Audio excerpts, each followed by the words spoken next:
네, 이어서 두 번째 세션을 시작하도록 하겠습니다.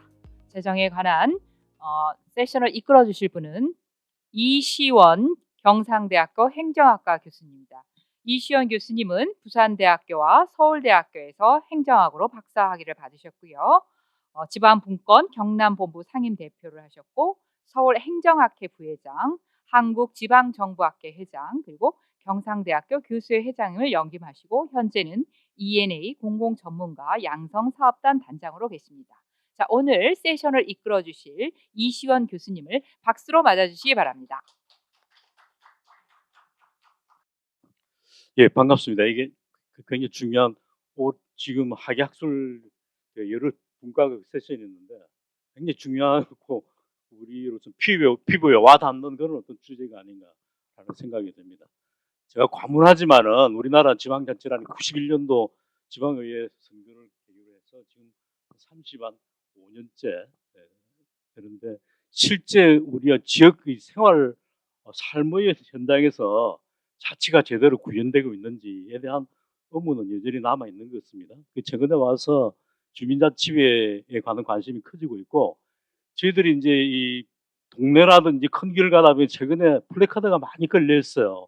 무슨 주민 총회라든지 뭐 그런 식의 어떤 그 홍보물도 많이 볼 수 있는데 저 개인적으로는 그런 그에 대해서 일반 그 주민들이 많은 관심을 가지고 참여했으면 하는 소망이 있는데 실제로 그렇게 돌아가고 있는지는 사실 의문이라고 생각됩니다. 그래서 오늘 그런 문제하고 관련해 가지고 오랫동안 이 분야에 대해서 좀 관심을 연구를 해오셨던 조소 박사님을 모시고 주민자치에 필요한 여러 가지 재정 제도를 어떤 식으로 확보하고 그다음에 배분해서 활용할 것인지에 대한 어떤 발표를 듣고 그다음에 이 분야에 오랫동안 연구해 주신 분들로부터 토론을 들어서 주민자치가 보다 이렇게 우리 생활 자치로서 활성화될 수 있는 그런 어떤 계기가 되었으면 합니다. 그러면은 토론 발표를 먼저 듣고 하겠습니다. 발표자를 제가 소개를 해야 됩니까? 네. 경기연구원 특임연구원으로 계신 조소 박사님. 오늘 토론자를 계속해서 제가 소개 드리고 나중에 발표를 듣고 난 다음에 토론을 듣기로 하겠습니다. 고려대학교 정웅석 교수님 나오셨습니다. 네. 그다음에 강원대학교 홍영덕 교수님 나오셨고요. 그다음 충남대학교 김찬동 교수님 나오셨고 그다음에 오랫동안 주민자치회 정말 선구적인 어떤 관심을 가지고 재정적인 지원뿐만 아니고 현재는 중앙대학교 특임 교수로서도 이 분야에 여러 가지 실무적으로나 또 이론적으로 또 재정적으로 많은 뒷받침을 해주시고 계시는 전상직 교수님 나오셨습니다. 예. 자, 그러면은 조소 박사님부터 발표를 듣도록 하겠습니다. 예. 반갑습니다. 경기연구원의 조승호입니다. 오늘 절기로는 처서입니다. 그래서 말복도 지나고 입추도 지나고 날씨가 오늘 여기 경주 서라벌에 오니까 역시 가을의 문턱에 들어섰다는 좀 느낌이 있습니다. 그래서 오늘 앞에 세션에서는 중요한 주민자치법을 아주 그 철학과 이론과 애국 사례를 통해서 잘 발표했는데 제가 거기에 부응해서 잘 하도록 해야 되는데 좀 걱정이 앞섭니다. 예. 제가 볼 때는 이제 여기 서라벌에 이제 저도 수학여행에 오고 처음 와 본 것 같습니다. 그래서 그러면은 이제 제가 우리 주민 자치를 이제 사랑하시는 분들이니까 이 서라벌에 관련된 주민 자치의 역사가 있습니다. 그게 하백회입니다. 하백회의. 그거는 어떻게 보면은 그 민회입니다. 민회. 주민 주도의 주민 자치가 아니고 귀족 주도의 주민 자치입니다. 그래서 만장일치제를 채택을 해서 그 지향점은 공화제입니다. 공화제라는 게 다른 게 아니고 국가의 공동 목표, 지역의 공동 목표를 위해서 권리와 자유를 스스로 자제하는 그런 게 이제 공화제인데, 그런 시스템이 있었기 때문에 제가 볼 때는 신라가 삼국을 통일하고 1000년 동안 국가가 유지되지 않았느냐, 그렇게 볼 수도 있지 않느냐. 왜 저는 그렇게 주장을 하는가 하면은, 저는 정치가 최대의 경쟁력 있는 산업입니다. 그거보다 더 중요한 산업은 없습니다. 근데 오늘날 우리나라 그 정치를 바라보면은 굉장히 위태롭습니다. 공화제는 완전히 멸실 단계입니다. 다수제 민주주의만 판을 쳐서 다수결만 하고, 또 대통령으로 넘어가면은 제의 요구를 하고, 굉장히 우리나라 민주공화제의 역사가 위태롭습니다. 제가 볼 때는 우리나라는 왜 그런 공화제에 그게 위태로운가 하면은, 이 세계 OECD 국가에서 단언제를 채택하고 있는 국가는 대한민국하고 터키밖에 없습니다. 그러니까 이 단언제의 다수당을 견제할 수 있는 시스템이 아무것도 없습니다. 그래서 우리나라는 이런 다수제 민주주의, 병폐가 극도로 나타나는 이런 형태이고, 지금 정치는 멸실되었습니다. 자, 그러면은 이 다수제 민주주의를 극복하려면 어떻게 해야 되느냐? 제가 볼 때는 지역 대표형 상원제를 우리는 이제는 도입해야 됩니다. 이거는 지금 단언제 국회, 이거는 이제는 폐기 처분해야 됩니다. 제7공화국을 열어서 지역 대표로 구성되는 지역 대표형 상원제를 분명히 구성해야 됩니다. 저는 이거는 지금 단언제 국회는 수선해서 쓸 수 있는, 이건 옷이 아닙니다. 이거는 이미 폐기 처분돼야 할 옷이고, 그래서 앞으로 지역 대표형제를 구성하지 않는 한 대한민국의 민주공화제의 역사는 없을 겁니다. 이 행태는 계속될 겁니다. 또 아울러 그러면은 우리나라가 민주공화제로 가기 위해서 무엇을 해야 되느냐? 두 번째 수단이 주민자치입니다. 주민자치를 통해서 공동의 목표를 향하고, 공동선을 향하고, 인간의 존엄성을 종진하고, 그리고 보조성의 원리에서 지역사회가 성장하고, 그리고 주민총회를 통해서 공공성이 자라고, 그리고 담론이 이루어지고, 이 훈련을 하지 않으면 민주공화제가 불가능합니다. 그래서 토커빌은 이 주민자치를 민주주의 학교라고 했습니다. 지금 우리나라 국회의원들이나 광역시도 의원이나 시군구 의원들은 민주주의 학교의 교육을 받지 않은 사람들입니다. 다수제 민주주의밖에 모릅니다. 예. 이런 사람들로 통해서 우리가 민주공화제를 건설할 수가 없습니다. 그래서 제가 볼 때는 오늘날 이 시국에서 제가 경주에 와서 느끼는 게, 우리나라가 민주공화제의 역사를 쓰려고 그러면은 풀뿌리 차원에서는 주민자치가 이루어져야 되고, 그리고 국회 차원에서는 지역 대표형 상원제가 이루어져야 된다고 저는 제안을 드립니다. 예, 그리고 이제는 제가 그 소감을 말씀드리고, 그리고 오늘 한국주민자치재정제도의 획기적 개편 방안에 대해서 발제를 드리려고 합니다. 제가 처음에는 이제 이 주제를 한국주민자치 재정론을 좀 한번 정립해 보려고 커다란 꿈과 희망을 가지고 했는데, 제가 역량 부족, 그러니까 사실상은 어려웠어요. 왜 어려운가 하면은 이 분야에 석박사 논문이 한 편도 없어요. 거의 구멍가게 수준이에요. 여기서 제가 주민자치로 재정론을 정립하려고 하다 보니까 굉장히 이게 뚫고 나기가 힘들어요. 부문별로. 그만큼 이 부분이 선행 연구가 없다. 그런 차원에서 제가 좀 부족하더라도 그렇게 봐주시면은 제가 발제하는 부분에 대해서 이해가 될 겁니다. 그래서 주민자치재정론이라는 큰 틀을 만들려고 하다가 결국은 주민자치재정제도의 개편 방안이 됐는데 용두사미가 됐는데, 그러나 저는 최선을 다했습니다. 죽을 힘을 다했고 젖먹을 힘까지 다했습니다.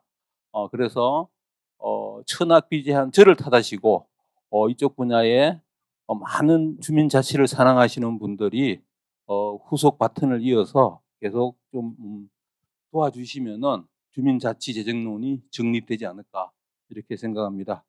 예, 그래서 본론의 발제를 들어가도록 하겠습니다. 정확하게 우리나라 주민자치의 역사는 이제 13년의 시범 사업을 해서 11년째입니다. 1388개 읍면동에서 시행 중입니다. 그래서 이제 뭐 공과가 있습니다. 나름대로 그 행안부에서 평가한 게 의하면은 주민자치센터 운영 수탁 성공 사업으로 사례도 있고, 그리고 작은 도서관을 설치한 주민자치센터에 그런 미담 사례도 있고, 그리고 언눈촌 밀집 지역의 쓰레기 문제 해결 이런 또 사업의 성과도 있고, 뭐 다양한 성과들이 발굴되었습니다. 그리고 그 지난 11년 동안의 시범 사업의 한계는 결론적으로는 주민 참여가 굉장히 저조했다. 이혼 신청자 수가 작년에 그 설문조사에 따르면 한 1000명당 2.3명, 거의 관심이 없다.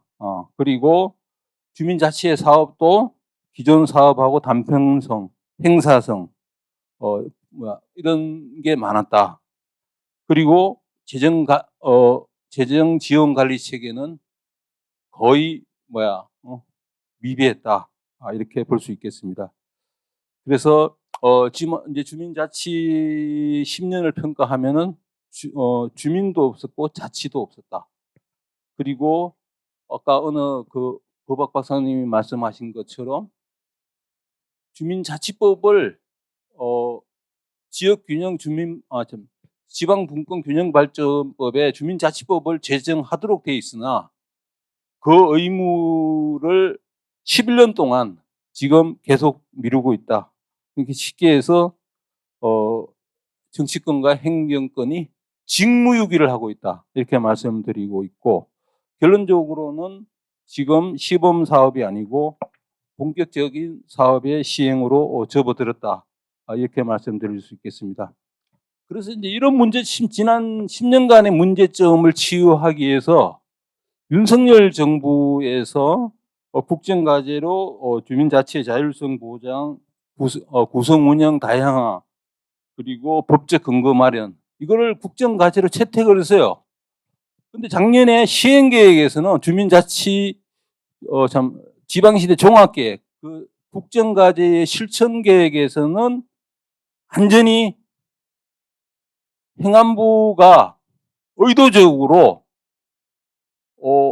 국정과제를 거의 반영을 안 했어요. 자, 예를 들면은 이렇게 돼 있어요. 국정과제에 디지털 기반 측면에서 뭐 주민 서비스 개선, 이거하고 주민자치하고 무슨 관계가 있어요? 또 그리고 주민자치 교육 온 오프라인 제공, 이게 뭐 주민자치의 지역 마이너한 거잖아요. 결론적으로 주민자치의 구성 운영 다양화, 법적 근거 마련은 안 하겠다는 겁니다.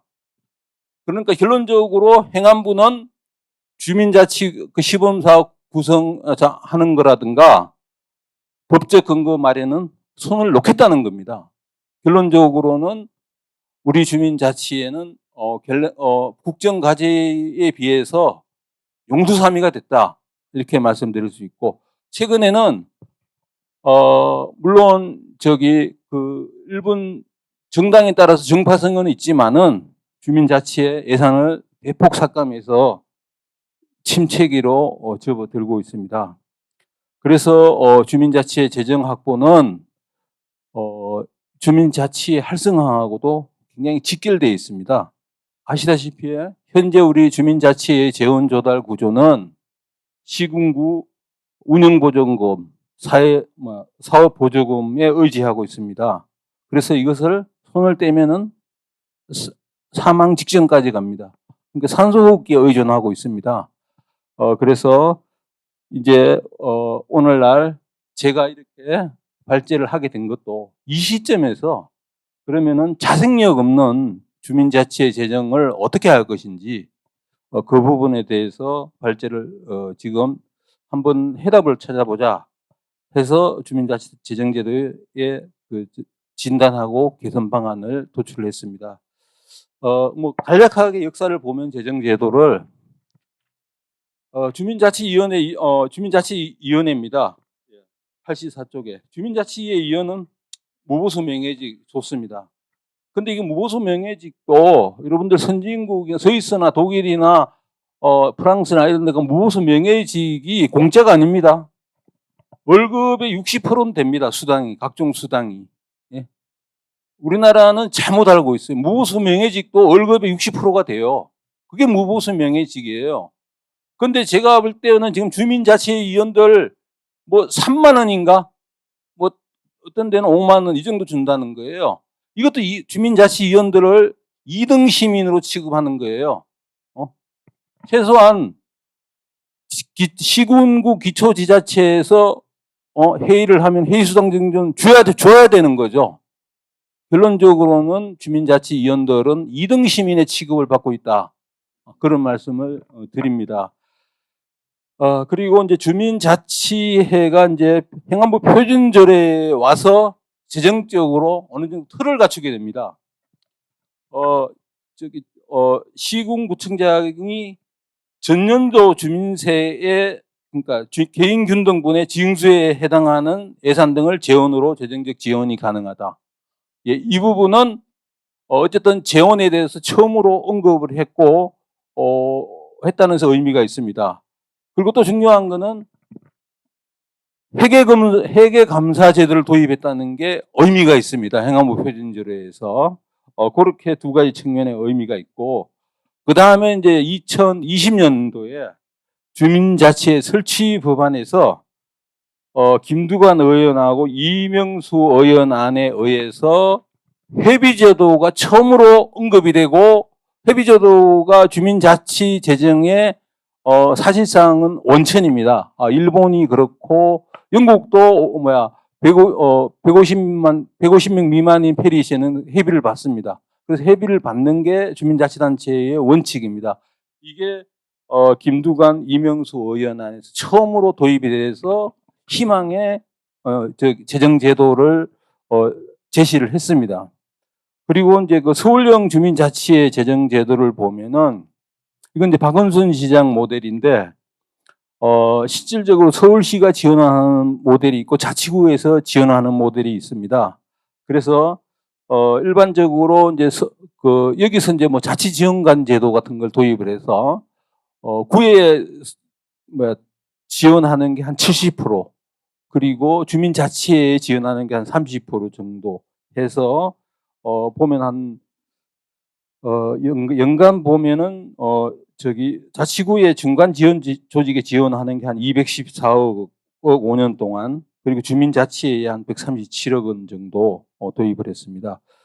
그래서 2021년 기준에 그 서울형 표준 모델이 그래도 주민자치회의 지원 모델이 될 수 있는 그런 건데 87쪽입니다. 읍면동 주민자치회별로 한 동별로 사업비를 한 연 500만 원, 그리고 주민자치회 간사의 활동비 및을 한 월 100만 원, 그리고 사무공간 조성 및 자산취득비를 최초 1회 지원. 요게 그래도 최초로 우리나라에서 주민자치의 지원을 이렇게 모델이 될 수 있는 그런 하나의 계기였습니다. 물론 그 서울형 주민자치회는 자치지원관을 만들어서 인건비를 지원했다는 이런 부분들은 굉장히 비판을 받습니다. 그래서 그렇게 볼 수 있고, 자 그러면은 이제 크게 우리나라 두 개 축인 행안부 표준조례하고 서울형 주민자치회를 보면은 재원 조달 측면에서는 주민세 개인 균등분을 그 행안부 표준제도에 도입했다는 거. 그리고 서울형 주민자치에는 그냥 구청장이 재정적 지원을 명시하는 수준으로 했다는 부분. 요게 차이가 있습니다. 그래서 아까 그 주민자치법 아까 재정제도 나왔는데 그건 제가 후반부에 조금 그 대안을 좀 제시를 하려고 합니다. 그래서 우리나라 주민자치의 재정 제도의 운영 현황과 과제를 보면은 자주재원 측면입니다. 회비 제도는 없습니다, 우리나라에. 단지 주민자치회장 및 주민자치위원회가 회비를 각출해서 부족한 운영비를 조달하는 데 불과하고 일부 통리에서 주민자치를 징수하고 있습니다. 예. 그리고 이제 자체사업 수익은 예를 들면은 농산물 판매나 마을 카페 운영 이런 부분들이 있고, 기부금은 지역 기업이라든가 출향 및 인사 이런 부분들이 하는 부분이 있고요. 의존 재원은 아까 말씀드린 대로 주민자치의 운영 및 사업에 필요한 재정을 지원하고 있다. 그리고 주민세 하는 분이 이제 일부 시군에서 하고 있는데 충남 당진시와 세종시 등 이런 부분에서 사업비로 지원하고 있습니다. 그리고 주민참여예산 제도에서도 지원해주고 있는데 여기에는 뭐 지역회의 등을 통해서 하고 있는데 서울시 각구라든가 세종시, 수원시, 뭐 제주도 등등이 있습니다. 그리고 수탁 사업은 이거는 꽤 있습니다. 주민자치센터 운영이 제일 많고 이런 부분들은 이제 금천구나 도봉구 많습니다. 그리고 공모 사업도 있습니다. 운영 과제는 첫째는 우리나라 특징이 문제점이 주민자치의 운영 및 사업보조금이 대부분이다, 시군구가. 그래서 회비라든가 자체 수익이라든가 이런 자주재원이 부족하다. 그리고 수탁 사업 같은 경우도 쉽게 얘기해서 다양성이 낮다.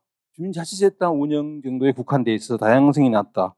그리고 그 유력한 위탁 사업인 주민참여예산제도나 주민세 하는 분도 일부 시군에서 시범사업조로 추진하고 있는 정도이다. 이런 문제점이 나타나고 있습니다. 외국 주민자치제도의 제도 사례 분석을 보면은 영국 같은 경우는 91쪽으로 넘어가도록 하겠습니다. 지역 주민으로부터 받는 기부금 그리고 각종 보조금을 받을 수 있으며 150명 미만에는 페리시는 회비를 받을 수 있습니다. 이렇게 운영이 됐고, 의전 재원은 한 70%를 차지하는 그 지역 주민 부담세에 부가세를 받아서 디스트릭트에서 수거한 거두는 그런 의전 재원에서를 활용하고 있습니다. 그리고 일본 자치회입니다. 일본 자치회는 아시다시피 한 93쪽입니다. 일단은 한 세대당 1천에는 넘지 않고 그렇게 해서 거두고 있고, 기부금은 운동회 등이 있을 때 이렇게 받는 거고, 보조금은 그러니까 시정촌에서 지역진흥비 명목으로 지원하는 방식입니다. 그리고 자치의 재정부는 회비 수입이 62%, 보조금이 9.5%, 회비 수입이 월등합니다. 그래서 자생력이 강하다, 이렇게 볼 수 있겠습니다. 대만 이촌장제는 94쪽입니다. 뭐 핵심은 그겁니다. 이촌장에게 가장 그 최소 행정 단위인데 한 월 5만 위안, 그러니까 한 약 200만 원을 주고 유급 보조원 공무원을 한 명에서 큰 데는 한 2명 정도 붙여줘서 하는 그런 재정 지원 시스템이 있습니다. 그래서 제가 지금 시간이 한 5분 정도 남은 것 같습니다. 그래서 한국주민자치 재정제도의 개편 방안을 제시를 하는데, 첫째는 주민자치의 소요 재원 분석입니다. 지금 우리나라는 주민자치의 소요 재원에 대한 구분조차 이루어지지 않고 있습니다. 그걸 주장하는 학자도 없습니다. 이거는 사실상은 저도 전상직 교수한테 문의를 해서 크게 나누면 우리가 일반 운영비, 자체 사업비, 수탁 사업비 이렇게 나눌 수 있다. 이거 자체도 지금 헝클어져 가지고 이렇게 구분하는 학자도 없습니다. 그래서 이 연구가 공헌한다면은 어쨌든 소요 재원이 이렇게 구분이 되더라 하는 것만 해도 저는 주민자치 발전에 지금 기여하고 있는 겁니다. 그래서 일반 운영비는 주민자치 회의비, 활동비, 그리고 간사미 사무국장, 자원봉사자 인건비, 교육비, 그리고 운영비, 주민총회 운영을 재원 이 정도로 분석이 가능하다는 겁니다. 이것도 제가 최초로 제시한 겁니다. 그리고 자체 사업비는 이것도 지금 구분이 안 되는 제가 그 다른 말 다 본 겁니다. 주민 자치 계획 중에서 주민 주도 성격이 강한 의제 실행, 그리고 주민 활동 지원, 지역 사회 하는 정도를 우리가 자치 사업비로 볼 수 있다. 수탁 사업비는 시군구에서 수탁을 주는 걸로 볼 수 있겠습니다.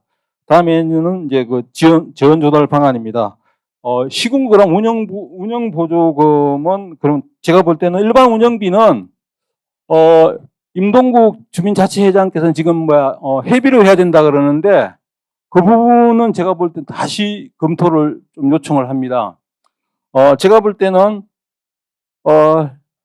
단기적으로는 시군구 운영 보조금으로 해야 되지만은 중장기적으로 회비로 가야 된다. 제가 볼 땐 지금 우리 주민자치 활성화 정도, 주민자치의 대표성이나 권리와 의무 이런 걸 봤을 때는 회비 정도가 굉장히 무리일 수 있다. 그래서 저는 중장기적으로 회비 제도를 제시를 했고, 물론 시군구 운영 보조금을 받으면은 주민자체의 자율성은 어느 정도 좀 훼손될 수 있습니다. 그런 측면이 있습니다. 그래서 다음에 자치사업비입니다. 98쪽입니다. 여기는 이제 당연히 그 회비, 수익성 이쪽 부분으로 조달을 해야 되고, 그래서 중장기적으로는 이제 기금을 통해서 하는 게 좋겠다. 이런 부분을 말씀드립니다. 그 수탁 사업비는 제가 볼 때는 시군구 보조금, 사업 보조금을 받는 게 당연하고, 그리고 여기에도 우리나라가 재정 시스템 도입이 필요합니다. 예를 들면 일본처럼 회원 한 세대당 노인 및 청소년 같은 수혜자 숫자 등을 고려해서 읍면동별 한 개의 시군구에서 읍면동별로 어떻게 재정 배분을 할 것인지 이런 부분들도 시군구에서 당연히 도입돼야 됩니다. 그리고 이거를 앞으로 그러면은 읍면동별 그 사업 보조금을 어떻게 배분할 거냐? 일본은 그 시정촌 연합회에서 하고 있습니다. 협의회에서 하고 있습니다. 우리나라도 시군구 주민자치 연합회에서 협의회에서 그 사업 보조금 배분권을 가졌으면 좋겠다라는 건의 사항을 드렸고, 그리고 이제 그 주민세 균등 분인데 이 부분이 영국 같은 경우는 약 1조 원이 됩니다. 주민세 균등분이. 그래서 우리나라도 이 주민세 균등분을 도입하면은 제가 볼 때는 한 3천에서 6천만 원 정도가 거칠 거로 예상이 되고, 이게 지금 장점이 있습니다. 주민세 그 균등분이 우리가 지방세 원칙 가운데서 부담 분임의 원칙에 가장 잘 맞는 게 주민세입니다. 주민이 내고 주민이 직접 그 사업을 할 수 있도록 받는 거니까 부담 분임의 원칙이 맞다라는 겁니다. 근데 이거를 저는 주민세를 그 세목을 신설하는 건 반대합니다. 그건 세계적 유례가 없고 주민자치단체가 세금으로 운영되는 나라는 없습니다. 그리고 주민참여예산제는 제가 볼 때는 그 지역회의를 그 분과로 자치의 분과로 해서 운영을 하도록 하면 좋겠다. 여기서 이제 중요한 거는 주민 참여 예산제하고 주민자치 예산제는 다르다. 가급적이면 주민자치 예산제로 가야 되고 현재 시군구에서 실링을 도소하는 거는 반대한다. 그런 말씀을 드리고 그리고 지방분권특별회계는 지금 대전광역시 유성구에서 하고 있는데 가급적이면은 그 특별회계를 만들었으면 좋겠다라는 말씀입니다. 자 그러면 이제는 결론을 내리도록 하겠습니다.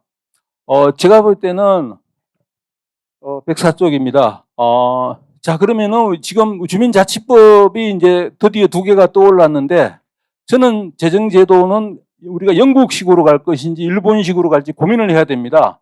제가 추천하는 거는 주민자치법 개정하는 거에 주민세 균등 부분을 세원으로 하고 중장기적으로 회비로 하는 것을 제안합니다.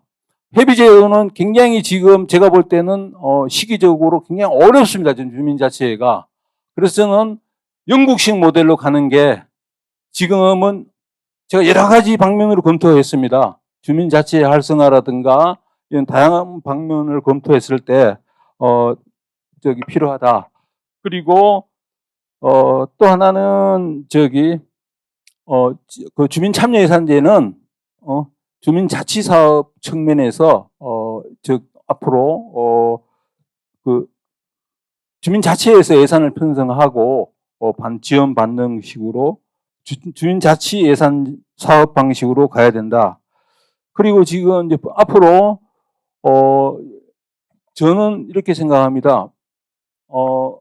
앞으로 이제 시군구가 이제 드디어 우리나라도 이제 그 감축 관리 시대입니다.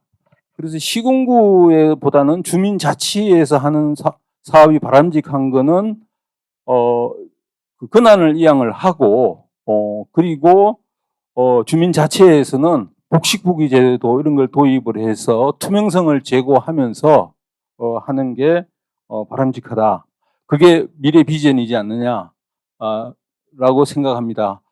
그래서 저는 앞으로 주민자치법에 도입해야 될 거는 주민세 균등 부분을 주민자치법에 박자 이운동을 해야 된다고 봅니다. 그래서 이 부분은 논란의 소진이 있습니다. 과연 그럼 영국의 주민자치세 균등 부분이 해답이냐? 회비가 해답이냐? 일본식의 회비가 해답이냐? 논란은 있지만은 제가 내린 결론은 주민세 균등 부분을 단기적으로 확보하고 다음에 주민자치 활성화됐을 때 회비 제도로 가는 게 맞다. 그게 제가 내린 결론입니다. 이상입니다. 예, 수고하셨습니다. 네.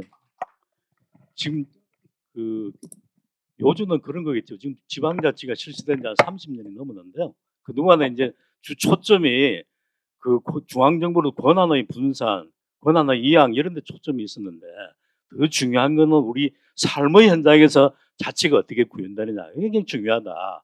그래서 한 10년 전부터 주민자치라는 시범사업을 우리가 실시해 왔는데 그것들이 원활하게 좀 활성화되기 위해서는 재정적인 확보라든지 여러 가지 구조적인 이런 차원들이 필요하다. 근데 한 10년 정도 이 역사가 일천하다 보니까 자치 재정에 대한 연구라든지 그런 그동안의 경험적 성과가 굉장히 미흡했었다. 그게 이제 발표자의 요지였고, 그 다음에 그런 자료가 부족하고 연구가 부족함에도 발표자께서 이 자료를 보는 바와 같이 상당히 그 방대한 연구를 하셨어요. 그리고 그 연구 결과를 이 자료주 104에서 105페이지에 잘 요약해 두고 있습니다. 그래서 차차 토론을 진행하면서 발제자 이야기를 더 듣도록 하겠습니다.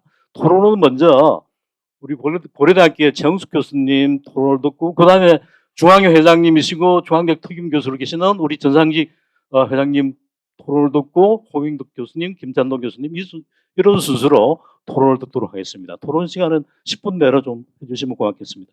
예, 부탁드리겠습니다. 예, 감사합니다. 두 번째인 줄 알았는데 바로 예. 아주 발표 잘 들었습니다. 그리고 뭐 부족하지만 그 다양한 자료에 기초했고 많은 고민을 담은 요 제가 토론문 있으니까 그거 위주로 토론을 하겠습니다. 그리고 영국식의 주민세 균등분 제도를 우선 도입하되 중장기적으로 회비 제도를 고려하자는 제안에도 많이 공감을 하고요. 그리고 시군구로 하여금 읍면동 세대수에 따라서 주민자치회 일반 운영비를 산정하고 지원하자 하는 제안에도 기본적으로는 공감합니다. 그런데 저는 그러니까 사실은 이제 제가 약간 좀 생각을 달리하는 것 위주로만 주로 말씀을 드리겠습니다. 워낙 많은 걸 공감하지만 말이죠. 근데 그 방법론에 있어서는 행안부의 표준조례보다는 아예 법률이나 대통령령 혹은 최소한 행안부령 수준에서 접근하는 게 바람직하다고 봅니다. 그러면 보다 효과적으로 그 주민자치 재정 문제를 접근할 수도 있고요. 이걸 만약에 행안부 표준조례식으로 지금 주민자치 이 표준조례가 그렇게 되어 있는데 그렇게 되면 주민자치 재정과 관련된 문제를 또 기초단체장한테 넘겨주겠다는 얘기밖에 그렇게 될 가능성이 많거든요. 그러면 그들의 결국에는 이제 어떻게 그 손에서 어떻게 만약에 좋게 보면은 재정이 좋아질 것이고 그렇지 않으면 또 안 그럴 수도 있고 이렇기 때문에 차라리 중앙정부 차원에서 만약에 대통령령이라고 하면은 지방자정법 시행령을 개정한다든지 행안부령으로 해도 상관은 없거든요. 그렇게 해서 이 주민세 균등분을 통해서 얻든지 아니면 주민자치 기금을 만들든지 여러 가지 방법은 있을 수가 있을 것 같아요. 그래서 주민자치 재정을 거기서 지원하겠다.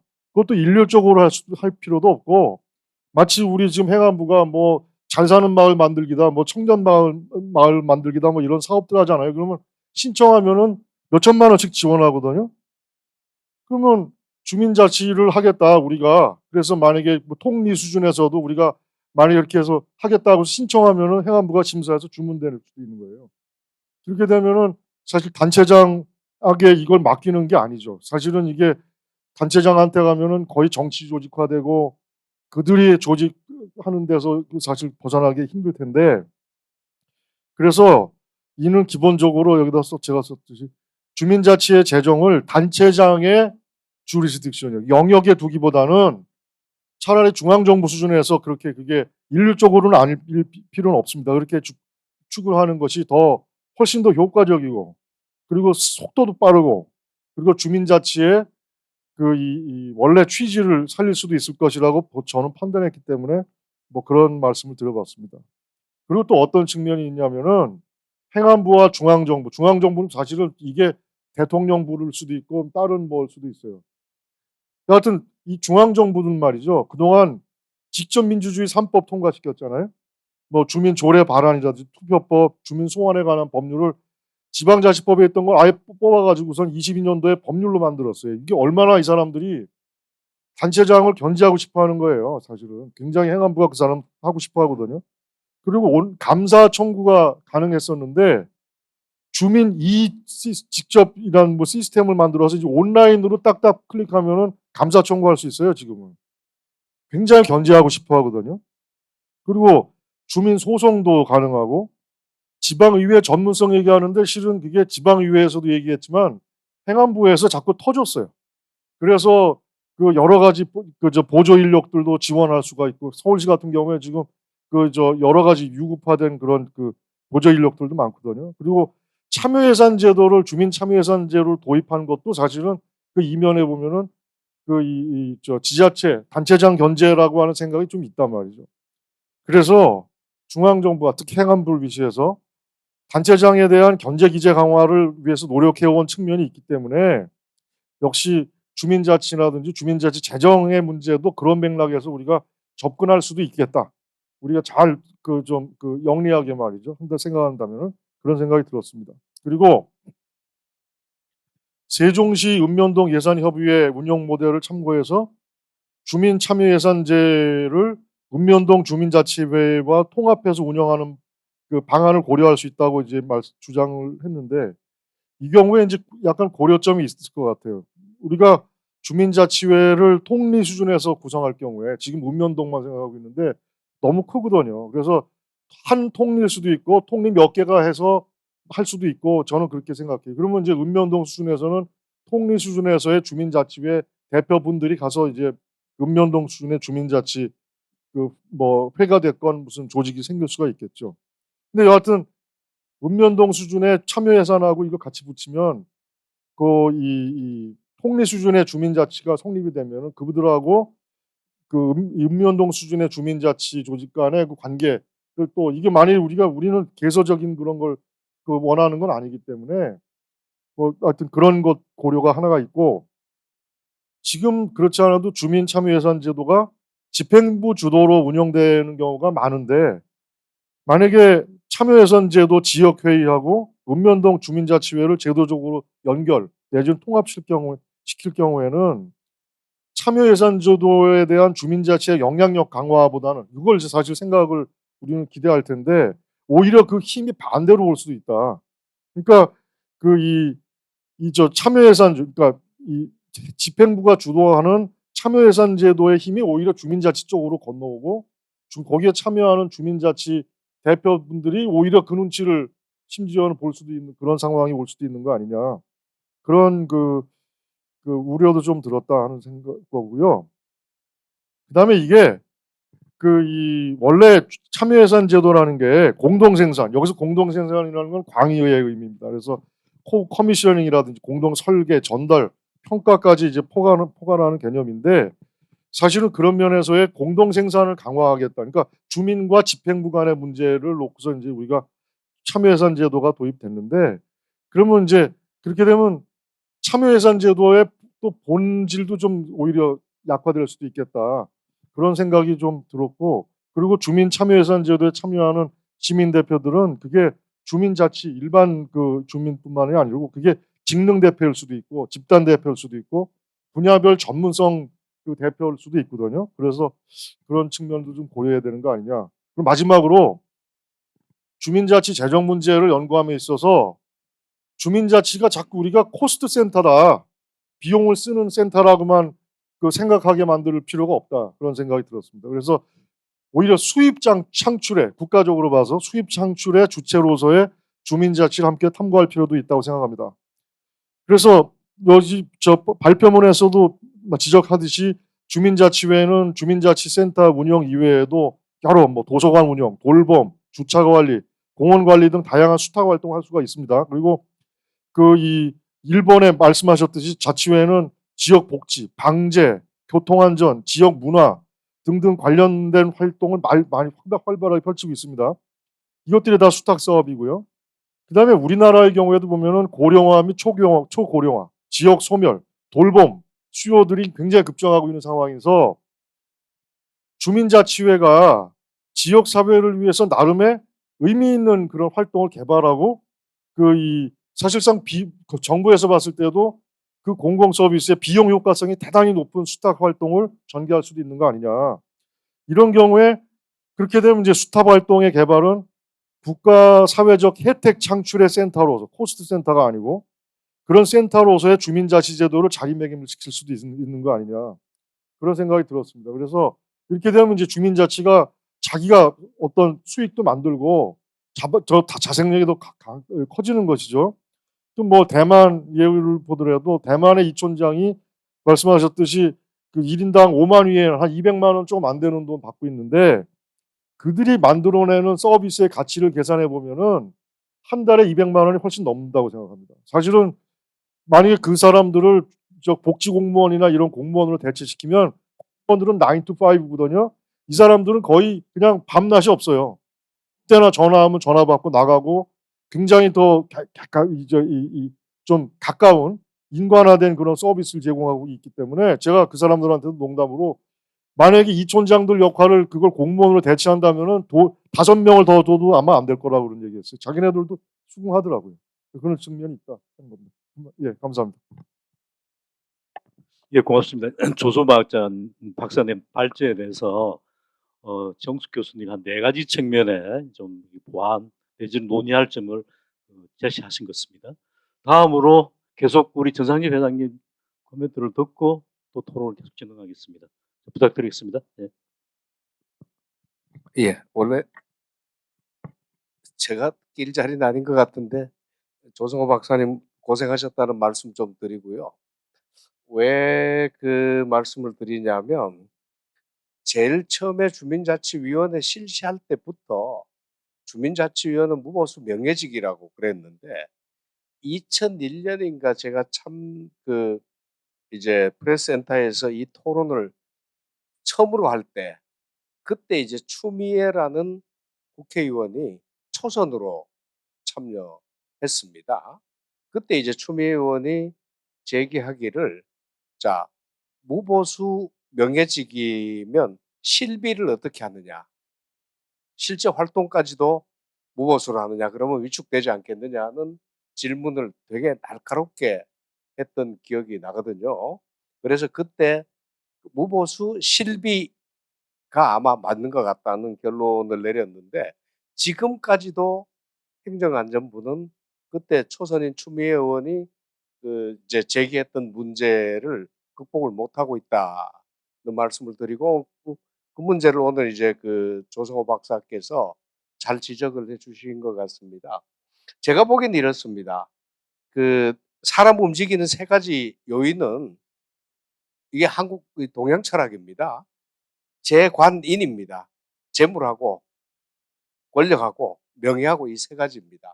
이 세 가지가 이제 사람을 움직이는데 지금 주민자치위원들이 주민자치위원을 하는 동기를 살펴보면 첫 번째 이분들은 지역에서 장사를 하는 분들이 대부분이고 적당한 읍면동장이나 공무원들과의 친분도 필요하고 자기네끼리 친목도 필요하고 하니까 어정쩡하게 관인을 겸해서 재까지 장사까지도 도움받는 이 동기로 하고 있습니다. 그러다 보니까 이제 이 주민자치회가 추구하는 공익하고는 거리가 멀고요.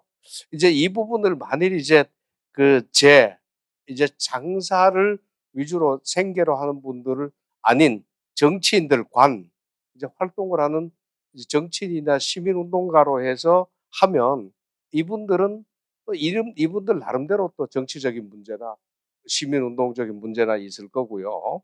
이 명예인을 추구하는 분은 그나마도 좀 문제가 좀 현실적인 문제는 적을 수 있습니다만은 나중에는 또 문제를 야기할 수 있습니다.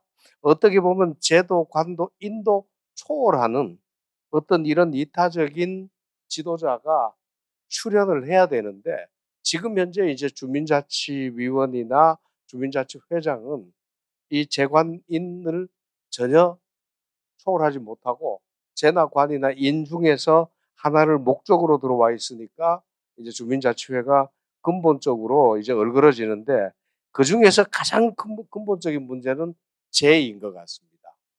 이제 재 문제를 어떻게 해결하느냐는 그 문제에서 이제 지난번에 최영석 교수님께서 대만 사례 들어가지고 실제 임금하고 실비가 있을 때 회장은 임금은 안 주고 실비는 지급한다. 그러지만 실무자는 임금도 주고 실비도 줘야 되는데 대만은 이 부분을 공무원으로 보호하니까 외려 역량 문제까지도 해결이 다 되더라는 이제 그런 어떤 이제 정말 우리가 한번 눈여겨볼 만한 대안들이 있었습니다. 근데 지금 이제 그런 것들이 전혀 고려가 되지 않고 있어서 이제 이제 하나 이제 우리 근본적인 질문을 돌아가서 한 번 더 하면 돈 벌려는 욕심이 있는 사람이 들어와 가지고 주민자치를 했을 때 돈이 될 것인가? 주민자치가 될 것인가? 정치적인 권력욕이 있는 사람이 들어와서 이제 주민자치 활동을 했을 때 주민자치가 될 것인가? 아니면 명예욕이 있는 사람이 와서 주민자치를 해서 주민자치가 될 것인가라는 문제인데 사람은 이 욕망을 무조건 가지고 있으니까 제도를 어떻게 만들면 이 본인의 욕망도 충족이 되면서 공익도 형성되는 이런 프로세스를 이제 조직 구조적이나 정책적으로 만들 수 있는 방법은 없을까? 이게 지금 저한테는 고민입니다. 어차피 주민자치는 공익적인 조직이기 때문에 공익적인 조직이기 때문에 이 비용은 어떻게 보면 개인이 부담해야 될 비용은 전혀 아닙니다. 정부 이게 공공에서 부담을 해야 되는데 공공에서 부담을 하되 기존에 있던 공공재원에서 쓸 건가 새로운 공공재원을 만들 건가 이런 문제인데 새로운 공공재원 만드는 문제를 그냥 사적인 걸로 우리는 흔히 생각을 하는데 그런 건 아닌 것 같다. 주민자치도 이제 어떤 민간공이지만은 민공이지만은 관공에 못지않는 공이 있다고 보고 이제 그 공적인 차원에서 제도화하는 문제를 이제는 좀 검토를 했으면 좋겠다는 생각이 들고 이제 그 조성호 박사께서 이 문을 열어주셔서 되게 고맙게 생각을 합니다. 그 연구를 저도 좀 하도록 한번 해보겠습니다. 고맙습니다.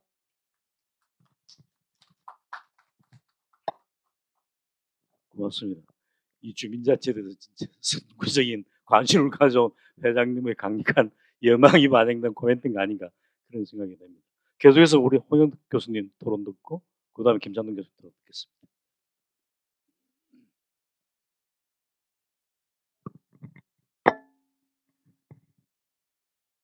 예, 이제 최영석 교수님하고 전상희 회장님께서 뭐 굵직굵직한 본질은 다 말씀을 해주셔서 제가 그 범위를 하기 어려울 것 같다는 생각이 드는데 어쨌든 뭐 우리 그 조성호 박사님께서 그 주제 발제를 한 거는 아주 시적절하고 이제 정말 그 꼭 필요한 어떤 그 연구가 아닌가 이렇게 생각이 되고요.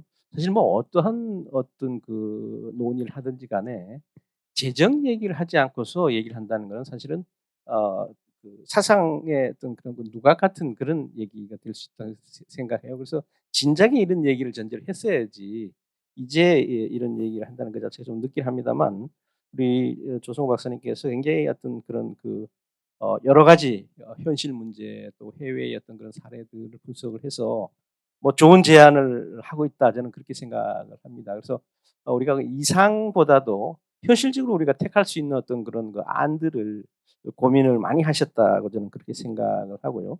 또 그 현황에 대한 어떤 그런 그 진단에 대해서도 저는 뭐 충분히 이렇게 그 분석을 하셔서 공감을 합니다. 특히 그 주민자치회의 어떤 재원 조달 구조가 이 사업 보조금의 어떤 그런 그 대부분 의존하고 있다는 거, 자주 재원이 매우 부족한 이런 그 상황들, 또 그 다양성이 이제 낮다는 거, 특히 이제 그 시군과 주민자치회 간에 어떤 그런 그 보조금 이 조성의 어떤 원리에 있어서 분업이 전혀 이루어지지 않고 있는 이런 그 상황들, 또 주민 참여 예산 제도 자체도 그렇게 이제 자체 사업비 조달, 재원 조달로서는 그런 상당히 어려운 어떤 그런 한계를 가지고 있다 이런 뭐 지적들에 대해서 저는 뭐 전적으로 동감을 합니다. 그래서 몇 가지 제가 말씀드릴 수 있는 부분들은 어쨌든 여기서 우리 조성 박사님도 크게 이제 우리가 그 자주 재원하고 이제 의존 재원으로 이제 구분을 해서 말씀을 하셨는데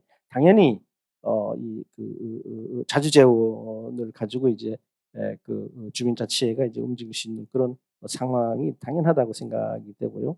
그렇지만 우리가 현실을 보면 저는 이제 지금 아까도 이제 뭐 여러 가지 말씀하셨습니다만 그 자치에 있어서도 어떤 그 뭐라고 하나요? 그 획일적인, 일률적인 이런 그 원칙을 적용해 가지고 모든 자치에다가 이렇게 뿌려주는 이런 거는 썩 어떤 우리가 아무리 좋은 어떤 그런 그 대안이라도 저는 바람직하지 않다고 생각합니다. 특히 어떤 우리가 영국의 어떤 페리시 예를 많이 드는데 정말 만 개의 페리시가 만 가지의 어떤 그런 그 자치를 하고 있고 만 가지의 어떤 그런 그 형태의 자치를 하고 있는 게 사실 자치잖아요.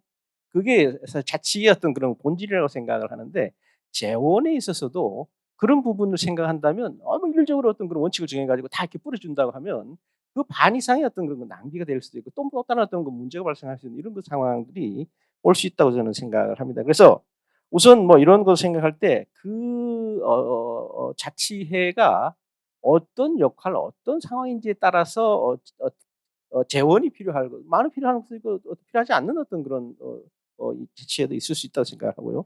또 특히 어떤 그 주민들의 합의를 전제로 한 재원이야 일방적으로 뿌려지는 어떤 그런 그 재정을 가지고는 또 다른 어떤 그런 문제를 발생할 수 있을 가능성도 있다는 거고 또 이제 지금 현재 상태에서도 이 그 독자적인 어떤 그런 그 재원을 조달하면서 주민자치화를 활성화시킬 수 있는 자치단체의 어떤 그런 재정적인 역량이 사실은 굉장히 부족한 이런 우리의 어떤 그 현실도 고려를 해야지만 현실적인 어떤 그 대안이 마련할 수 있지 않을까 이렇게 생각돼요. 사실은 뭐 영국 아까 이제 균등 배분을 이렇게 말씀을 하셨는데 사실은 일방적으로 어떤 그런 모든 자치단체에 똑같이 이렇게 배분을 하기보다는 그 자체가 어떤 그러니까 그 수익이 전혀 없는 이런 경우도 있고요. 또 페리시의 어떤 그런 규모도 수만 명에서부터 몇십 명 정도의 어떤 그런 단위가 있기 때문에 사실 일반적인 어떤 그런 그 원칙으로 얘기를 하기가 굉장히 어려운 이런 그 상황이라는 것을 우리가 좀 참고를 할 필요가 있겠다는 그런 생각이 들고 또 보면 굉장히 다양한 어떤 그런 그 재정에 의존하고 있는 이런 그 모습들을 볼 수가 있는 것 같아요. 그래서 일반적으로 어떤 그런 뭐 페리시는 뭐 이렇게 재원을 확보하고 있더라 이렇게 하기보다는 거기에 맞게 어떤 그런 그 자체 자산도 있고 기금 운용을 하는 이런 경우도 심지어 어떤 그런 그 기부를 받거나 로터리를 운영하고 있는 이런 이 자치단체도 있거든요. 그래서 좀 더 다양하고 유연하게 자치회가 재정적인 어떤 그런 마련을 위해서 노력할 수 있는 제도적인 어떤 그런 그 유연성을 좀 이렇게 길러주는 것도 이게 좋을 거라고 생각을 합니다. 그다음에 이제 그 의존 외부 조달 방식에 대해서는 당연히 이런 그 현실적으로 어떤 그 한계 속에서 외부에서 어떤 직접적인 어떤 지원을 해주게 되면 쉽게 재원을 조달을 할 수 있지만 지금까지 보는 것처럼 정치적인 어떤 그런 그 선심 또 어떤 그 퍼주기식의 어떤 그런 그 지원금 이런 것들이 이제 그 자치회에 이제 들어갔을 때 사실은 독약 같은 어떤 그런 그 역할을 자치회를 파괴시킬 수 있는 그런 가능성도 충분히 존재할 수 있는 거라고 저는 생각을 합니다. 그래서 이런 재정 문제로 주민자치회가 특히 그 자주성이나 책임성이 확보될 수 있는 전제하에서 주민자치회를 위한 재정적인 어떤 그런 지원이라든지 재정적인 어떤 지원 설계가 이루어질 필요가 있다. 저는 그렇게 생각을 하고요. 그다음에 그런 맥락에서 이제 보면 이제 그 자치회에서 일반적인 어떤 그런 그 재정 지원보다는 자치회의 어떤 그 사업이라든지 활동을 기반으로 하는 이 재정 지원 뭐 이런 것들이 상당 부분 어떤 그런 그 자치회의 어떤 그 차별화라든지 자치회의 어떤 그런 그 활동의 어떤 방향성이라든지 이런 부분들을 지원해 줄 수 있는 그런 그 방안들이라고 저는 생각을 하고요. 아까 우리 조 박사님께서도 이제 뭐 굉장히 중요하게 말씀하셨는데 사실은 재정 문제는 정말 실과 바늘처럼 항상 같이 다녀야 되는 게 감사 문제고요. 회계 감사 부분은 아주 철저하게 어떤 그런 그 이루어질 수 있는 그런 메커니즘을 같이 만들어져야지만 그 문제도 실질적인 어떤 그런 상승 효과를 가질 수 있다고 생각하는데 우리는 그런 부분들이 그렇게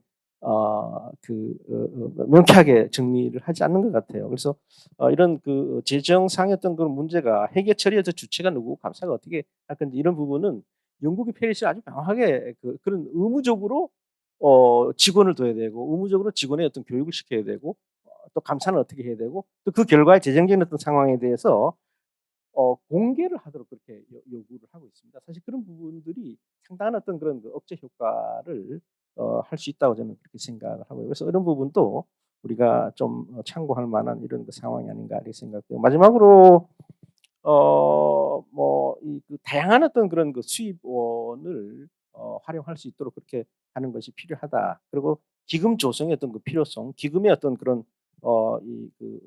유연한 그런 그 실제 활용하면서 어떤 그 유연한 그 활용 이런 부분들도 저는 뭐 전적으로 공감을 하고 또 주민자치회가 어떤 그 상황에 맞게 그 재정을 운영할 수 있도록 하는 그런 제도적인 어떤 기반을 좀 갖춰졌으면 좋겠다는 그런 생각을 해봤습니다. 예, 감사합니다. 홍 교수님 크게 두 가지 말씀하신 것 같아요. 재원 조달 방식에서 자체 조달 방식하고 그다음에 외부 조달 방식 말씀하셨고 그다음에 사후적으로 회계 처리 감사 이런 문제들을 어떻게 잘 조정 그 제도화시키느냐 이런 측면을 말씀하신 차차 토론하면서 논의를 진행하도록 하겠습니다. 다음으로 김자동 교수님 토론도 들어가겠습니다. 네. 김찬동입니다. 우리 조성호 박사님 발표 잘 들었고요. 생각나는 게 나중된 자가 먼저 된 자 하는 얘기가 생각이 났습니다. 주민자치에 관련된 이런 재정적인 부분들까지 이렇게 고려하시면서 주민자치의 실질화를 위한 노력들을 이렇게 해주시고 계시구나 하는 생각이 들었고, 제가 우리 전상규 회장님이 처음에 국회에서부터 처음 그때 제목이 주민자치 실질화였어요. 어떻게 하면 자치를 실질화할까, 그 의제를 가지고 시작을 하셨던 것 같아요. 내용을 이렇게 들으면서 느꼈던 것 중에 하나는 주민자치에 대한 재정론을 만드시겠다는 비전 자체가 굉장히 탁월하시다, 특이하시다 하는 생각이 들었습니다. 근데 한국에 이렇게 보면 자치에 있어서의 이런 이 재정이 딱 갖춰져 있는 공간이 없는 게 아니고 있더라고요. 제주도의 리정세 기반의 자치를 하는 곳이라든지, 또 하나가 아파트 단지에 보면 자치 시스템이 들어와 있는데 여기가 재정 기반이 들어가 있는 거죠. 이 관리비라고 하는 것들을 내는데, 문제는 이거겠죠. 나중에 뒤쪽에서도 말씀드리고 해외 사례를 이렇게 얘기를 하셨는데, 영국 같은 경우에도 페리시가 정부형이 아니거든요. 비정부형이고, 일본 같은 경우도 비정부형으로 두고 있는 거죠. 근데 정부형으로 두고 있는 것이 어디냐 하니까 꼬뮌이라든지 게마인데 같은, 독일 같은 경우에는 이런 주민자치 영역에 해당되는 것을 정부형으로 두고 있는 거죠. 여기는 당연히 이 조세 기반의 주민자치가 이루어지는 것인데 비해서 비정부형으로 두어 있는 것은 정부와 이런 주민자치 시민사회 영역들은 어느 정도 거리를 두고 있는 거죠. 일본 같은 경우에도 자치회에 대하여서 GHQ의 결정 때문에 완전히 그 행정의 하부 조직으로 있다가 이 비정부형으로 개입하지 않은 임의단체로 두었던 거죠. 그렇지만 그 속에서도 정례회, 회비라고 하는 세대별로 회비 기반으로 하여서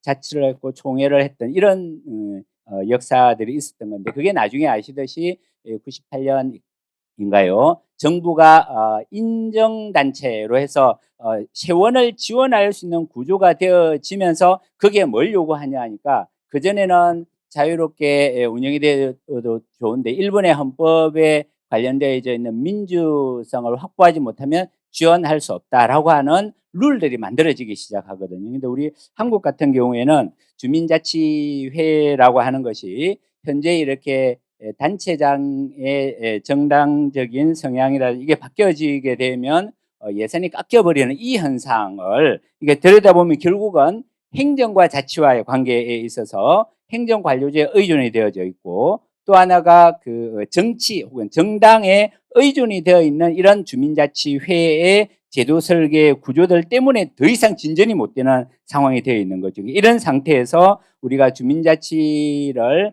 재정 기반으로 이렇게 하겠다라고 하면 이 관계를 끊어줘야 되는 게 아닌가 하는 생각이 들고요. 그렇게 된다라고 하면 이거를 비정부형으로 이렇게 가주어서 가야 되는 게 아닌가 하는 생각이 든다라고 하는 거죠. 근데 우리 한국에 이렇게 잘 들여다보면 시민사회 영역 중에서 이런 재정 기반의 자치를 잘 하고 있는 공간이 어딘가를 보면 교회 조직들을 잘 들여다보면 조직교회라고 하는 개념이 있고 비조직교회라고 하는 개념이 있는 거죠. 조직교회는 뭐냐 하니까 그 구성원들이 내는 회비를 가지고 재정적인 기반이 될 때 그걸 조직교회라고 그러고, 그 재정적인 기반이 될 때 대의체인 당회라고 하는 대표 조직을 선출을 하도록 만들어 놓은 거죠. 물론 이게 교파마다 조금씩 다르긴 합니다만 구성원들이 전체가 총회제로 운영되어지는 교파가 있고 장로회라든지 이런 거는 대의제 시스템이 들어와 있는 거죠. 이렇게 되어 있는데 이 자치 시스템을 잘 들여다보면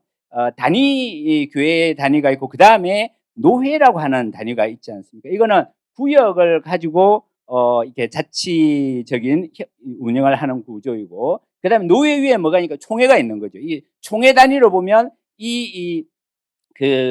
자치적인 운영을 위하여서 뭐 예를 들면 그 전문성을 확보, 그 영역에 종교적인 영역이긴 하지만 전문성을 확보하기 위한 신학교에 대한 투자를 한다든지 이런 재정관리 시스템이 다 되어 있고 감사 시스템이라든지 이런 것들이 다 들어와 있는 거죠. 근데 이게 행정이 우리 사회가 가지고 있는 이런 자치, 재정에 대한 이런 기반 인프라들이 있는데 그거를 행정관료제는 너무 이렇게 거리를 두고 있는 게 아닌가라고 하는 생각이 든다라고 하는 거죠. 아까 우리 홍 교수님도 얘기하셨듯이 당연히 자치를 하면 재정 기반이 없이 자치를 하려고 하니까 이게 의존이 될 수밖에 없는 구조 속에 우리가 빨려 들어가 있는 거기 때문에 주민자치를 한다라고 하면 당연히 재정 기반을 가지고 있고 이 재정 기반이 어떻게 되어야 되는가에 대한 부분들이 돼야 된다라고 하는 부분인 것 같고요. 우리 조 박사님께서 단기, 중장기 이렇게 구분해 가지고 현실에 지금 우리는 자꾸 논의 자체를 동은 사실은 이게 자치할 수 있는 공간이 아니라고 저는 보는데 읍면 지역에 있어서의 자치를 자꾸 논의를 하다 보니까 이게 단기적으로는 시군구의 운영 보조금을 가지고 하고 중장기적으로는 회비를 하는데 이게 과연 연결성이 가능할까?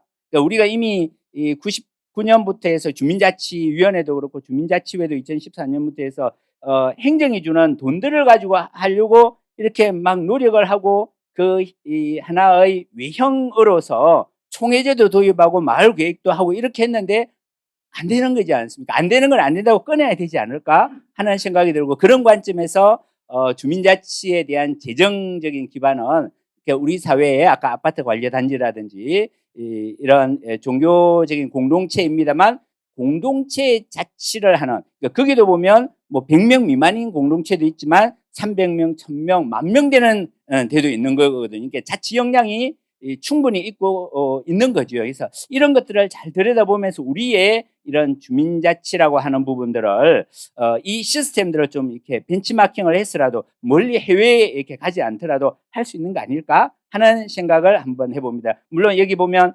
자치분권 특별회계라든지 그 다음에 뭐 여러 주민 참여 예산에 대한 여러 제안들을 하고 계십니다만 본질적으로는 이거는 자치제도 아니다. 참여제도다. 행정에 대한 참여제도의 패러다임이 들어가는 거지. 이런 구조로는 한국의 지방자치, 주민자치뿐만 아니라 지방자치의 발전도 퇴행시키는 게 아닐까 하는 생각이 든다라고 하는 것입니다. 네, 일단 여기까지 하겠습니다.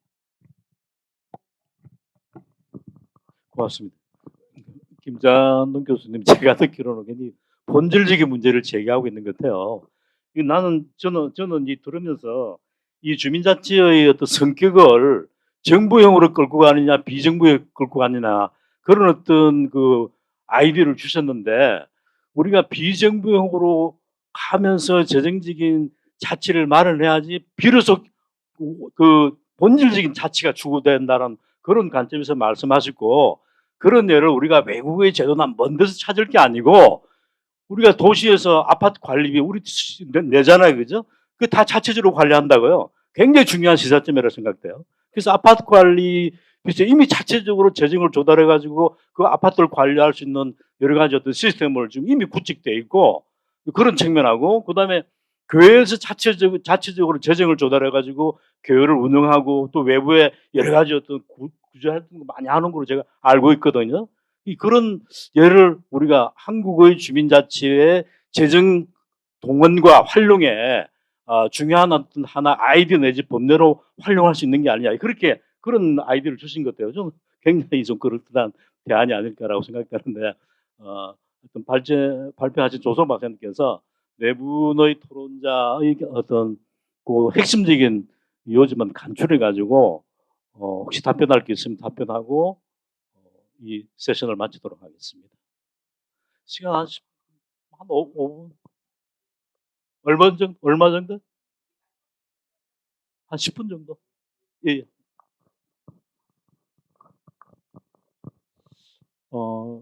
이제 사실상은 이 단체자치는 지방 재정이 굉장히 발달해 있습니다. 의존 재원이나 자체 재원에 대한 세금을 지방세를 광역시도세하고 기초시군구세로 해서 특별회계나 일반회계를 편성해서 인건비도 주고 사업비도 조달하고 굉장히 체계화되어 있습니다. 근데 이제 우리 주민자치회 같은 경우는 사실상은 여기에 대한 담론이 지금 굵직한 담론이 있었던 게 옛날 충남도지사가 그 주민자치세를 도입할 것인지를 2016년도에 토론회를 한 거. 그 이후로는 이거를 가지고 담론화해서 어떻게 주민자치 실질화를 위해서 항구적으로 재정적인 장치를 마련해야 되겠다는 생각들이 사실상은 저는 이렇게 생각해요.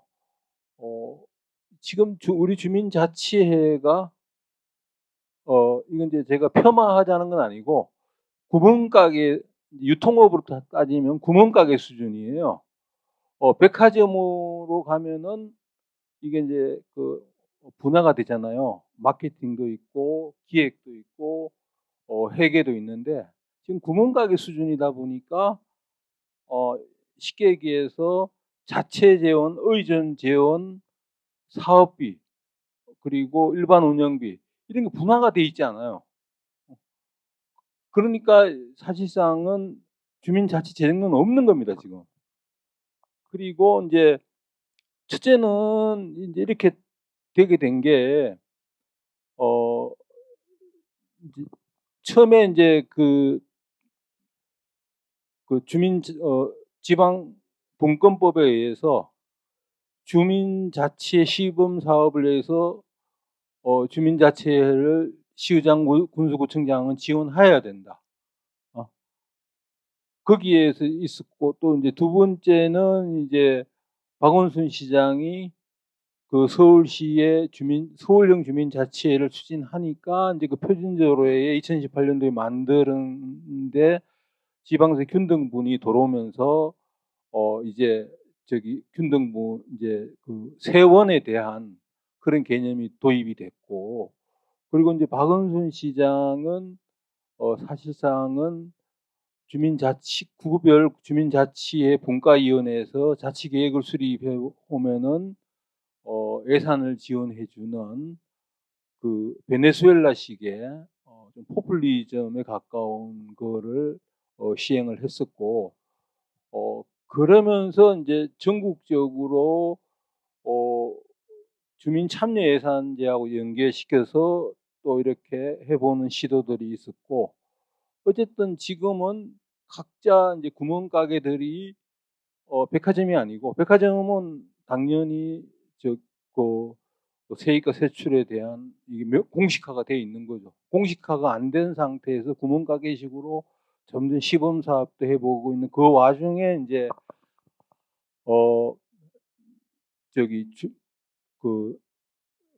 그러니까 민선 8대 민선 8기 이제 단체장이 들어서면서 이제 보수당에서 주민 참여 예산을 대폭 삭감하고 민주당 또 이제 또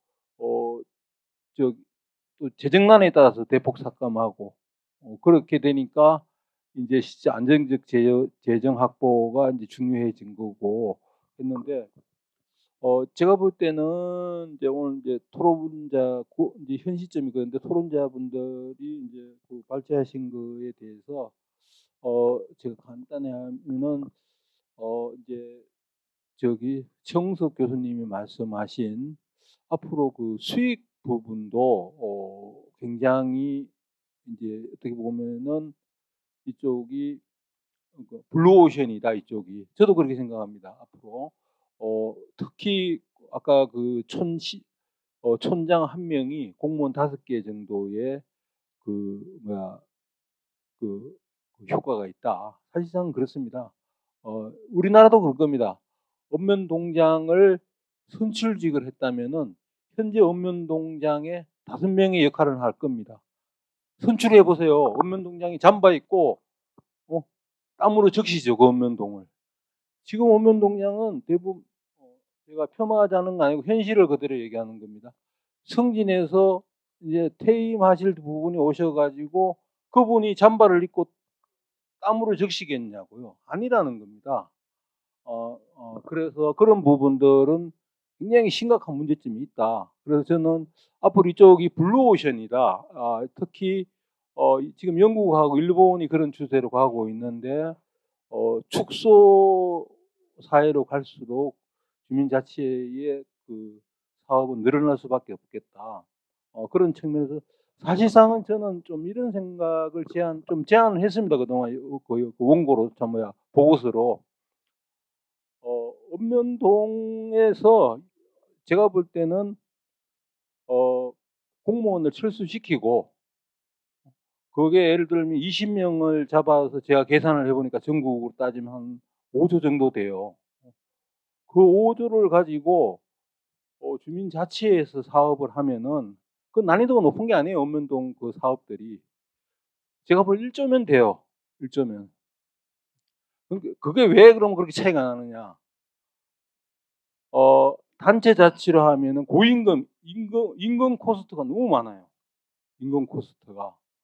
예를 들면 뭐 저희 경기도 공무원들을 환산하면은 깜짝 놀랄 거예요. 공무원 인건비가 제가 3년 전에 계산한 거예요. 1인당 6,800만 원이에요. 지금 7천만 원이 넘었을 거예요.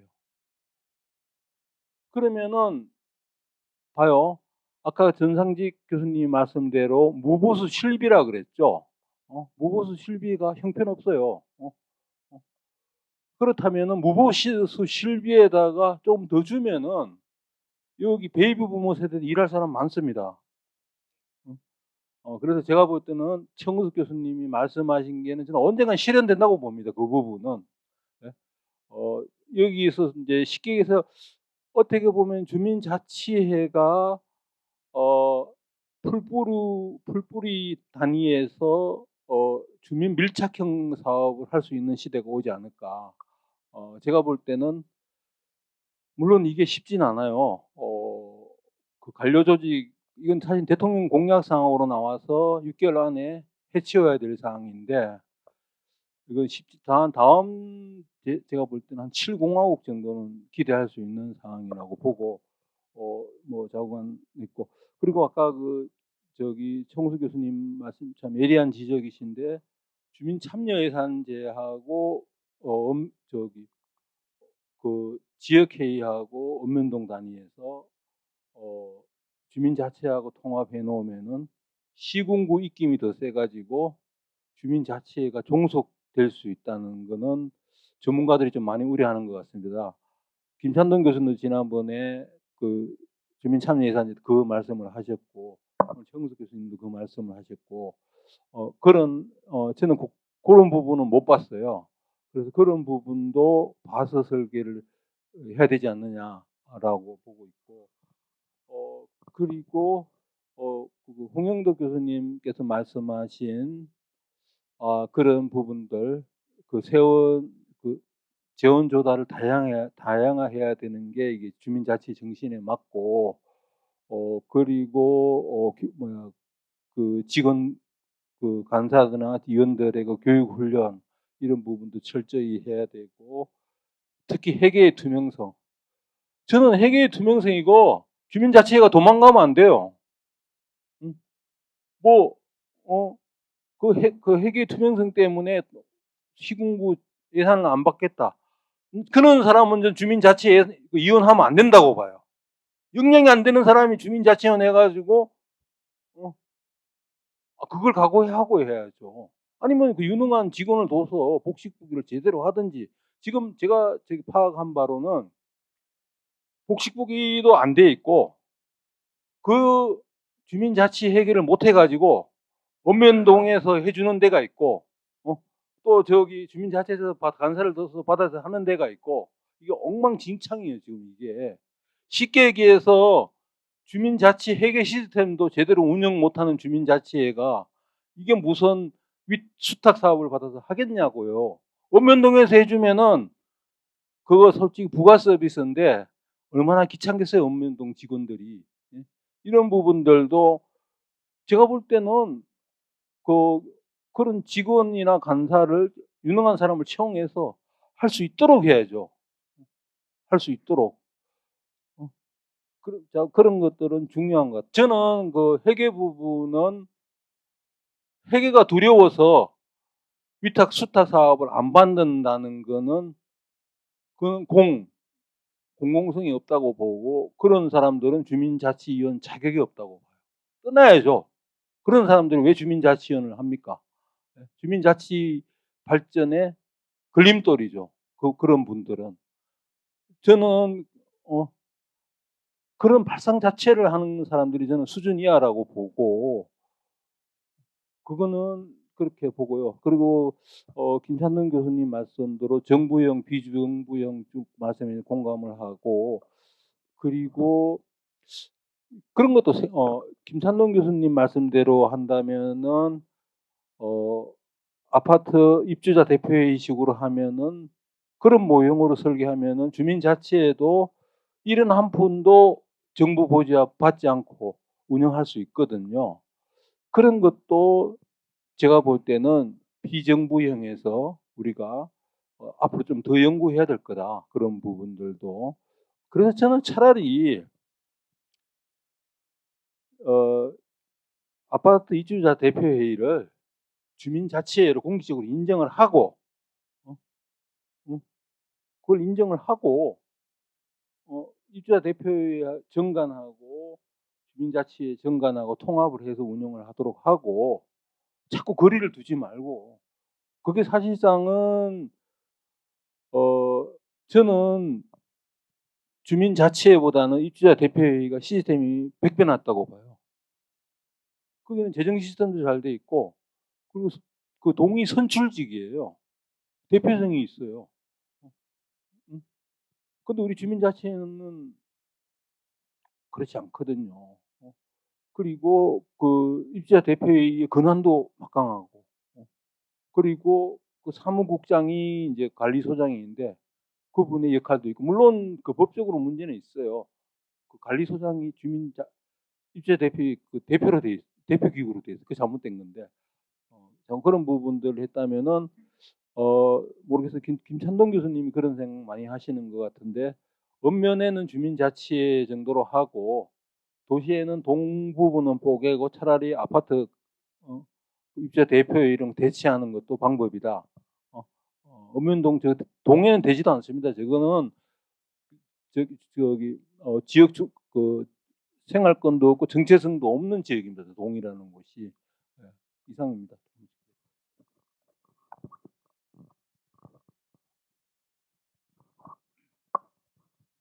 고맙습니다. 시간도 플로에서 한번 질문 받도록 하겠습니다. 그리고 한 분만 더 받고 마무리하는 거로 이렇게 할까요? 네. 오케이. 네. 오늘 말씀 잘 들었습니다. 특히 조 박사님 재정 문제가 사실은 취약한 부분인데 섬세하게 짚어줘서 고맙습니다. 오늘 말씀 중에 아까 주민자치의 어떤 성격 자체를 정부형으로 갈 것이냐 비정부형으로 갈 것이냐 그런 말씀이 잠깐 하셔서 이제 학자분들은 그렇게 말씀을 하시지만 저는 이제 주민자치 운동을 하는 운동가 입장에서 액티비스트 입장에서 보면 이런 생각이 들었어요. 주민자치라는 게 억지로 위에서 시킨 게 아니지 않는가. 성인들이 주민자치를 해야 주민들이 잘 사는 거야 라고 말하는 게 아니다. 말해서 만들어진 게 아니다. 이것은 시장이 마켓이 할 수 없는 일, 거버먼트가 할 수 없는 일, 이런 일들이 주민생활에서 엄청나게 많다. 우리 자체가 그거 아니냐. 그래야 이것은 본능적으로 뭔가 해결해야 할 근본적인 본능적인 어떤 정치의 영역이다. 그게 이제 우리는 이제 생활 자치니 뭐 생활 정치니 뭐 이런 말 하고 있는데 저는 구청은 없어도 된다고 생각해요. 시장 권수 없어도 돼요. 그러나 동장은 시민들이 뽑아야 해요. 동장은 시민들이 뽑아야 합니다. 이거 안 뽑으니까 이거 헛거예요. 그러니까 지금 현재 동장은 뭐냐면 주민들을 위해 존재하는 게 아니고 시장 군수의 부하 직원이에요. 그러니까 그 사람들이 아까도 뭐 전바 얘기하고 그랬지만 그 사람들이 무슨 주민들의 눈치를 보고 일하겠어요. 주민들의 니드를 찾아보겠어요. 내가 맨날 동사무소 동에 주민자치 동에 가서 강의할 때 하는 얘기가 동장이 지금 어디 살고 계십니까? 그러면 신림동 동장이 종로에 살아요. 그럼 관악구청장은 어디 삽니까? 그러면 관악구 안에 살아요. 근데 주민자치위원회한테 물어봐요. 당신들은 주소지가 어디입니까? 그럼 우리 신림동입니다. 이렇게 말해요. 신림동에 사는 사람들이 신림동 문제를 알지. 어떻게 종로구에 사는 동장이 주민의 문제를, 주민의 생활의 어려움들을, 그들의 욕구를 근본적으로 해결할 수 있는 그런 말로 표현할 수 없는 욕구들이 있는데 그걸 하겠습니까? 난 그래서 제 요지는 뭔가는 이건 본능적이기 때문에 이건 주민 자치라는 것은 근본적으로 참여형으로 가면 안 된다. 그게 정부형이라는 말을 쓰는 것이 옳은지 모르지만 우리 현재 가지고 있는 주민 자치는 우리가 동장을 우리 손으로 못 뽑기 때문에 생기는 과도기적으로 부분적으로 생기는 그런 모양새이지 이게 무슨 동장에 있는 거, 동장 시스템에 있는 게 절대적인 것이고 우리가 보조적으로 어느 정도 갈 것이냐 말 것이냐 판단하는 그런 문제는 아니다. 이런 생각을 저희들은 하고 있어요. 그래서 이것은 누가 시켜서 하는 게 누가 시켜서 만든 것도 아니고 그렇기 때문에 근본적으로는 우리가 주민자치를 없애버려도 나는 생긴다고 이거 효과가 없으니까 없애버리자라고 한다 해도 나는 주민자치가 만들어진다고 봐요. 이것은 본능적이고 아까도 우리가 아주 고상스럽게 말하잖아요. 인간의 사회와 사회의 인과나 뭐 이런 고상스러운 말 하잖아요. 근데 사실 인간의 존엄성 문제는 에서 생기는 것이고 하루하루 생활에서 생기는 것이지 뭐 원자 폭탄을 어떻게 할 것이냐 하는 것이 생기는 게 아니에요. 그래서 나는 그게 매우 의미가 있다 하는 말씀드리고 오늘 조 박사님이 토론할 때 발표할 때보다 토론할 때 하시는 말씀이 의미가 있다. 감사합니다. 한 번만 더 듣고. 예. 그 주민자치회가 이제 자체 재원을 보유하게 되면 그 보유를 제가 몰라서 그런데 주민자치회 자체 통장이라는 게 있나요? 아니면 회장 명의로 관리를 하나요? 박사님 혹시 그런 거 개인이잖아요. 개인이 하는 거잖아요. 그게 어떤 사회단체 등록이나 하는 게 아니라. 그렇죠. 그러니까 개인인데 어쨌든 재원이라는 거에 확보 방안을 고민하고 그 재원이라는 게 계속 이어지려면은 주민자치회 자체라는 게 법인 내지 법인격에 준하는 단체성을 띄어야 되고 그 명의로 이제 쉽게 말해 계좌를 가져야 된다는 그런 실무적인 문제가 있는 것 같고 그러면 그런 단체성을 갖기 위해서는 결국 입법의 문제라는 생각이 들어요. 지금의 조례는 그걸 담지 못하고 있다라고 생각하고 근데 입법이 앞에 이제 세션에서도 했지만은 주민자치회 관련 별도 법안 제정은 지금 10년 이상 요원한 상황이고 이번 지난 국회에서는 그래도 한 6명 정도 발의했는데 이번 국회에서는 그나마도 2명이거든요. 그리고 저희 쪽 어떤 이 생각을 많이 반영해 주셨던 이명수 의원이나 김두관 의원님 같은 경우에는 이제 이번 국회에서 의원이 아니시다 보니까 좀 답답한 생각이 많이 들기도 하는데 한편으로는 입법화 전략과 생각해서 저는 이제 주민자치 법령 관련 헌법소원을 담당하고 있기도 하지만 특히 위원회 정치적 중립성과 관련해서 2년째 이제 아직 결정이 안 나오고 있는데 이 법안에 보면은 저희가 아시는지 모르겠지만 주민자치위원은 공직선거법상 선거운동을 못 해요. 그러니까 주민자치위원이라는 신분 자체로 이제 선거운동의 자유가 박탈돼 있거든요. 근데 우리 지방분권균형법에도 보면은 기존의 지방행정체제 개편에 관한 특별법도 했지만 직무 수행과 관련해서 정치적 중립성을 가진다 그랬거든요. 직무 수행과 관련해서 정치적 중립성이 그것 때문에 선거운동의 자유가 제한이 되면은 직무 수행과 무관하면은 할 수도 있어야 되는데 이 어느 게 직무 수행 아니냐라는 걸 구별하기가 어려운 거예요. 그러니까 그냥 신분 자체를 박탈해버린 상황이 굉장히 오래되다 보니까 실제로는 지역에서 열심히 활동하는 사람이 다 정당 활동하고 하는 사람이 주민자치위원도 하잖아요. 근데 자기가 선거운동 기간에는 특정 정당으로서 할 수도 있고 자기가 출마할 수도 있는데 자기가 출마하는 거 아니면 선거운동을 할 수가 없게 되니까 음성적으로 하다가 막 기소되고 실제 재작년 사례가 있었거든요. 그래서 헌법소원을 제기했는데 이번에 이제 개정 법률 안에 이제 입법안에 보면은 주민자치회 이름 또는 대표자 이름으로 특정이나 특정 정당에 반대 지지를 표명하지 못한다고 돼 있어요. 개인의 자유를 제한하는 게 아니거든요. 그러니까 이거에 있어서는 저는 국회의원들도 문제점을 이제 인식했다라는 생각이 들어요. 그래서 주민자치가 무슨 특정 정당의 정치판이 돼서는 안 된다는 건 다 동의하시겠지만 그 위원들이 대부분 정당원들도 많을 텐데 선거 기간에 선거운동도 못하는 주민자치회 위원이라는 게 무슨 의미가 있겠어요? 아니면은 누가 정치적 포부가 갖고 있는 사람이 이걸 할 때 음성적으로 이제 막 알게 모르게 안 걸리기만 된다는 식으로 이제 하게 되니까 이거는 쓰레기통에 뚜껑 닫아놓는 것밖에 더 되겠느냐. 그래서 결국엔 제 생각에는 이 주민자치위원회 정치 참정권과 관련된 헌법소원이 결정이 빨리 나서 위헌이 나서 그걸 계기로 결국에는 우리가 이 조항이 위헌이 되면은 국회의원들도 비로소 야 이거 이제 이대로 두면 안 되겠구나. 뭔가 특별법 기존에 있는 그 한 조짜리 그 조문이든 특별법을 이제 빨리 정하면서 이제 공론화 시켜야 되겠다는 생각이 좀 들긴 들어요. 그래서 저는 이제 실천적인 측면에서 그 주민자치위원회 이제 그 선거운동 자유를 제한한 그 조항에 대해서 학회 차원에서 한번 이제 뭐 세미나든 이런 걸 하면서 이제 2년이 되고 이제 빨리 좀 결정을 촉구하는 측면에서 그런 어떤 학술 활동도 필요하지 않나. 그리고 그것이 궁극적으로는 주민자치와 관련된 개별법 제정이 하나의 트리거가 될 수도 있지 않냐라는 그런 생각을 좀 해보았습니다. 감사합니다. 대충 정리를 해야 될 것 같은데요. 제가 몇 마디로 한번 지금 우리 이번 지방자치학회 학예학술대 매년 하고 그러는데 그동안에 우리가 지방자치라는 것을 어떻게 보면 그시담론, 그대담론, 중앙과 지방 간의 권한 이양, 제가 이 시작에 초안에서 말씀드렸듯이 그렇게 그게 많이 기여를 왔습니다. 이 세션은 우리가 생활 현장에서 어떻게 자치를 구현할 것이냐 그런 패러다임의 일종의 전환 이런 것도 필요한 시기가 아니냐 그런 단초가 한 10년 전부터 이렇게 좀 싹이 텄는데 아직까지 요원하고 길이 멀다. 그중에 중요한 과제 하나가 어떻게 자치적인 재정을 조달하고 확보하고 사용하느냐 이 문제다. 이 문제에서 우리는 굉장히 재밌는 담론을 하고 김찬돈 선생님, 정 선생님, 홍영 선생님이 재미난 여러 가지 아이디어 코멘트를 주셨고 그다음에 조성호 박사님은 이 자료도 부족하고 여러 축적된 그 경험 그게 없는데도 불구하고 그 발제 자료를 굉장히 충실하게 준비해 주셨거든요. 그래서 이런 논의가 제도화되고 그 현실화되려면은 한두 번의 담론으로 되는 게 아닌 것입니다.